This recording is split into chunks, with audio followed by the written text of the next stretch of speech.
आज गदरपुर में काफी जोरों से बारिश हो रही है और रात का समय है, पर हर तरफ काली घटा छाई हुई है।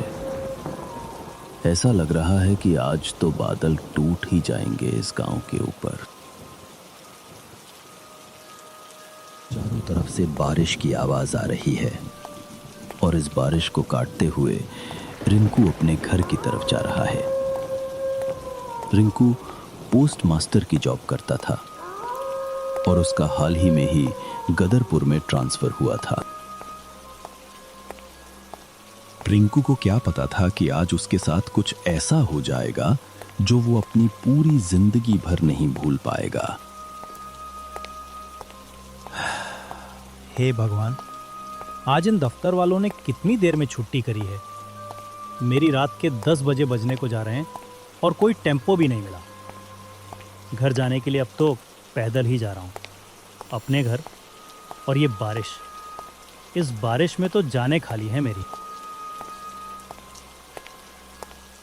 रिंकू को क्या पता था कि आज उसके साथ कुछ ऐसा हो जाएगा जो वो अपनी पूरी जिंदगी भर नहीं भूल पाएगा। हे भगवान, समय के साथ तो बारिश तेज होती जा रही है और ऊपर से काफ़ी ठंड भी लग रही है।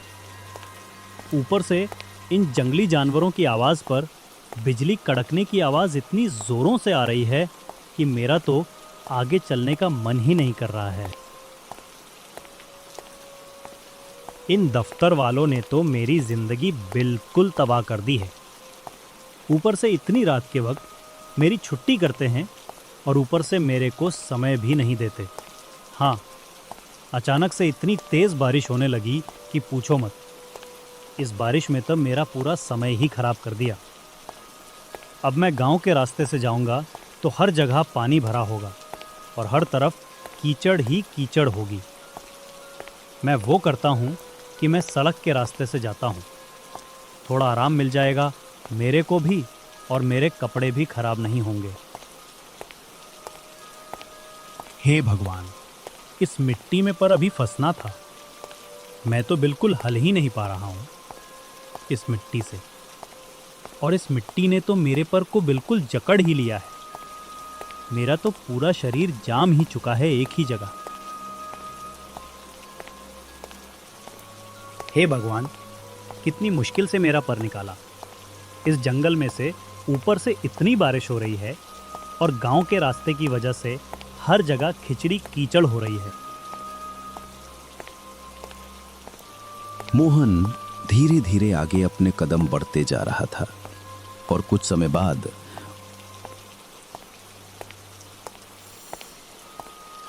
उसके सामने एक छोटी सी चाय की दुकान आती है। तो वो सोचता है कि मैं उसके पास जाकर थोड़ी चाय पी लो, जिससे कि उसे थोड़ी राहत मिल जाए और उसके शरीर में थोड़ी गर्मी बनी रहे। ऊपर से ये होली भी गिरने लगे थे बारिश के साथ, जिससे कि काफी परेशानी हो रही थी उसे चलने में। अरे ओ चाचा, एक गरम चाय लगा दो मेरे लिए, मैं काफ़ी थका हुआ हूँ। अरे क्या हो गया बेटा? और तुम कौन हो अचानक से? तुम मेरी दुकान पर कैसे करके आ गए? कितनी रात हो रही है और इतनी बारिश भी हो रही। तुम इतनी बारिश में कर क्या रहे हो इस गांव में? अरे चाचा, मेरा नाम रिंकू है। मैं इसी पास वाले गांव मेरे से आया हूँ। वो तो इतनी बारिश हो रही थी, तभी इस चक्कर में इस रास्ते पर आ गया। ये तो गांव के रास्ते से जाता तो काफ़ी देर हो जाती और मेरे कपड़े भी काफ़ी ख़राब हो जाती। और आज मेरी काफ़ी देर से छुट्टी हुई थी सरकारी दफ्तर से। इस कारण मुझे काफ़ी देर हो गई घर जाने में। पर बेटा, तुम्हें इस रात में और इतनी बारिश में ज्यादा देर तक काम नहीं करना चाहिए था। और तुम तो काफी देर में छुट्टी हुई है तुम्हारी याद दफ्तर से, क्योंकि लोग कहते हैं कि इस गांव में रात के समय में नहीं निकलते हैं। और ऊपर से आज को खूब तेज बारिश भी हो रही है, जिससे छलावा इस गांव में घूमता रहता है। अरे चाचा, ये छलावा नाम की कोई चीज़ नहीं होती। एक गांव वाले सिर्फ अंधविश्वास फैलाने वाले, इनका और कुछ काम नहीं है। बस ये को लोगों के मन में गलत बातें डालते रहते हैं। ऐसा मत बोला करो बेटा, क्योंकि इसके साथ दो जो घटना बीती है वही जानता है कि छलावा क्या होता है। एक रात वाले मेरा भी बेटा इसी रास्ते से जा रहा था और वो आज तक नहीं मिल पाया और मुझे आज तक ढूंढने का प्रयास करता हूँ और वो मुझे आज तक कभी नहीं मिल पाया। तभी मैंने अपनी चाय की दुकान यहाँ पर खोली। में आज भी अपने लड़के का इंतज़ार करता हूँ कि वो जब आएगा तो मैं उसका ही पर इंतज़ार करूँगा, पर आज तक मेरा लड़का मेरी आंखों के सामने कमी नहीं आ पाया। क्या सच में चाचा है, आपका लड़का है यहीं पर खो गया था? मुझे तो विश्वास ही नहीं हो रहा कि आपका भी चलावे में फंस गया। पर चाचा, पर मैं नहीं मानता, छलावा। ये सारी पुरानी बातें होंगी, इन सारी बातें से कोई फायदा नहीं है। ये सब कुछ तो एक अंधविश्वास है। हाँ बेटा, यही वो सच्चाई है जो मैं तो वो बताने जा रहा हूँ। और तुम इस बात का ध्यान रखना, तुम मानो या ना मानो, पर जो मैंने तुम्हें बताया है वो एक हकीकत है।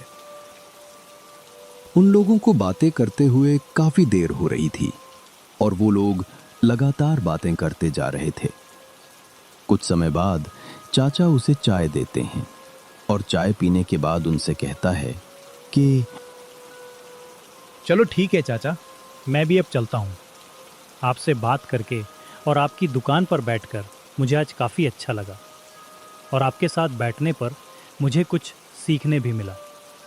और पर जो आपने जो बहुतिया कहानी सुनाई उस पर मुझे बिल्कुल विश्वास नहीं हुआ। मुझे नहीं लगता कि इस गांव में कोई छलावा नाम की चीज़ भी है। ये सब कुछ तो एक अंधविश्वास है जो कि लोगों ने हम जैसे लोगों के माँ के अंदर बैठा रखा है। नहीं बेटा, ये अंधविश्वास नहीं है, पर तुम जिस रास्ते से जा रहे हो उस रास्ते से मत जाना। तुम गांव के रास्ते से जो भले को, वही रास्ता लंबा है, पर वो रास्ता तुम्हारे लिए सुरक्षित रहेगा क्योंकि पक्की सड़क वाला रास्ता है। यहाँ से जाना खतरे से खाली नहीं है। रिंकू अपने रास्ते की तरफ अपने कदम बढ़ा देता है और लगातार अपने घर की तरफ चलता रहता है और जब तक बारिश भी रुक चुकी थी। इसी कारण से उसे जाने में काफी परेशानी नहीं हो रही थी। वो लगातार चलते ही जा रहा था और कुछ समय बाद आगे चलने के बाद उसे काफी थकावट से महसूस होती है।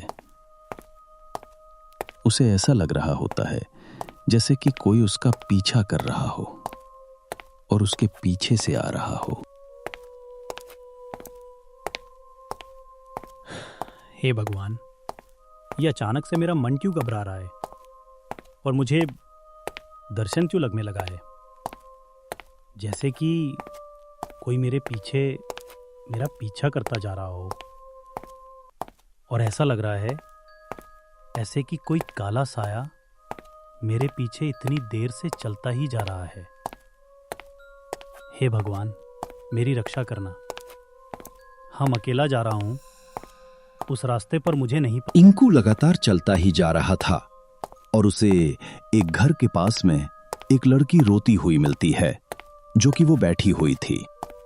अरे लड़की, कौन हो तुम और इस सुनसान रास्ते पर क्या कर रही हो? ये इतना सुनसान रास्ता है कि पूछो मत। लोग यहां से आने से भी डरते हैं और तुम यहां पर ऐसे करके बैठकर रो रही हो। क्या हुआ तुम्हारे साथ? मुझे बताओ, मैं तुम्हारी कुछ मदद कर पाऊंगा। मैं यहाँ पर खो गई हूँ और मुझे अपना घर का रास्ता नहीं मिल पा रहा है। मुझे बस इतना पता है कि मेरा घर आगे वाले रास्ते पर है, पर मुझे काफी डर लग रहा है और कोई भी मेरे साथ नहीं है इस वक्त। अब मैं कहाँ जाऊँ? और इसी वजह से मैं इस घर के नीचे आकर बैठ गई हूँ और इस घर में तो कोई नहीं रहता। अब मैं क्या करूँ और कहाँ जाऊँ? क्या तुम मेरी मदद कर सकोगे? मदद तो मैं कर दूंगा, पर तुम बताओ तो, कौन हो तुम और तुम्हारा नाम क्या है? और तुम इसी गांव की हो या दूसरे गांव से आई हो? मेरा नाम अनीता है और मैं इसी गांव की हूँ। मैं काफी दिक्कत परेशानी में हूँ और मैं यहाँ पर आकर फंस गई हूँ।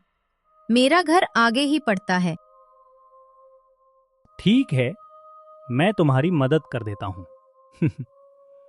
मैं भी आगे वाले रास्ते की तरफ ही जा रहा हूँ और अभी थोड़ी देर पहले बारिश हो रही थी। इस कारण से मैं गांव वाले रास्ते से नहीं जा पाया, क्योंकि उस तरफ काफी मिट्टी ही रहती है और दत्त काफी कीचड़ होगी। इस वजह से मैं इस रास्ते से जा रहा था और तुम मुझे मिल गई। चलो ठीक है, मैं तुम्हारी मदद कर देता हूँ। चलो तुम भी मेरे साथ चलो। आगे की रास्ते हम दोनों साथ में तय करते हैं। कुछ समय बाद बातें करने के बाद वो दोनों अपने रास्ते की तरफ निकल जाते हैं।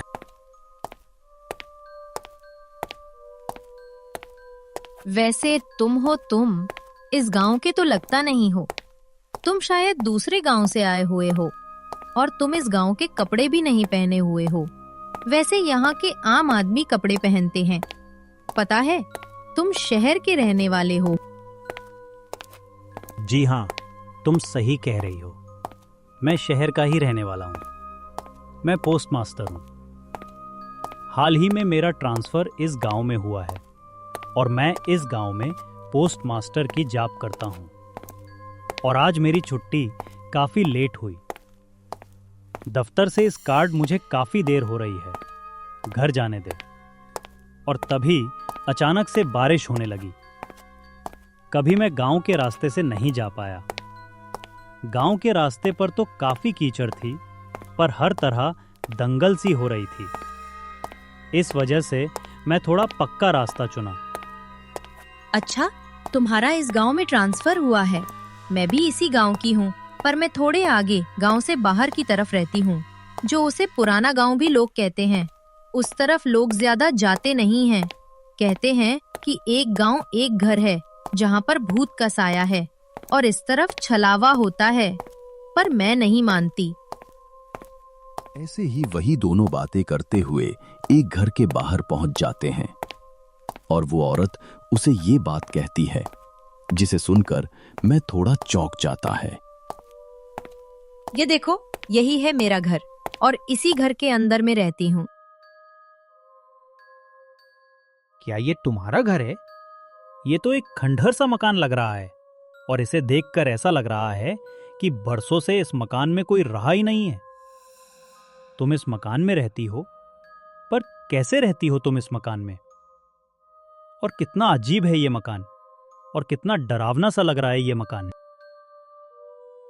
नहीं, ये मकान भूतिया नहीं है और ये मकान को तुम अंदर से जाकर देखोगे तो काफी सुंदर है। वह औरत उसे अपने जाल में फंसा लेती है और उसे हवेली के अंदर ले जाती है, पर उसे क्या पता था आगे जो होने वाला है, जो कि उसके जीवन को पूरा बदल कर रख देगा। ये मकान जैसा देखने का था वैसा ये है, अंदर से भी है। कितना खंडार सा लग रहा है। और देखो, तुम हर जगह जेल हैं। तुम ऐसी जगह पर रहती हो। मुझे तो लग रहा था कि तुम्हारा आलीशान महल होगा, पर मुझे नहीं पता था कि तुम ऐसे महल में रहती हो। हर तरफ गंदगी फैली हुई है और कीड़े मकोड़े की आवाज आ रही है और हर तरफ जेल ही जले हैं। मकड़ियों ने जो बना रखे थे। हाँ, मैं तो यहीं पर रहती हूँ और तुम्हें भी अब हाई पर रहना पड़ेगा। देखती हूँ तुम्हें अब कौन बचाएगा मुझे।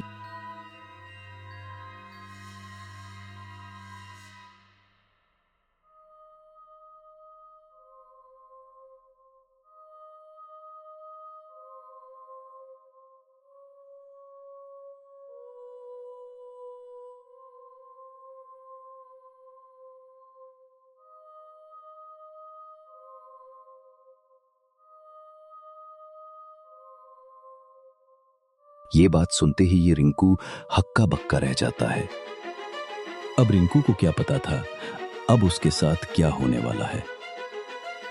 आप वो औरत अपना असली रूप दिखाती है, जिस रूप को देखकर वो पूरा डर जाता है। अरे तुम कौन हो? तुम तो एक काफी अच्छी सी लड़की थी, और अचानक से तुम इतनी खतरनाक चुड़ैल में कैसे करके बदल गई? कौन हो तुम, और तुम असली नाम बताओ अपना।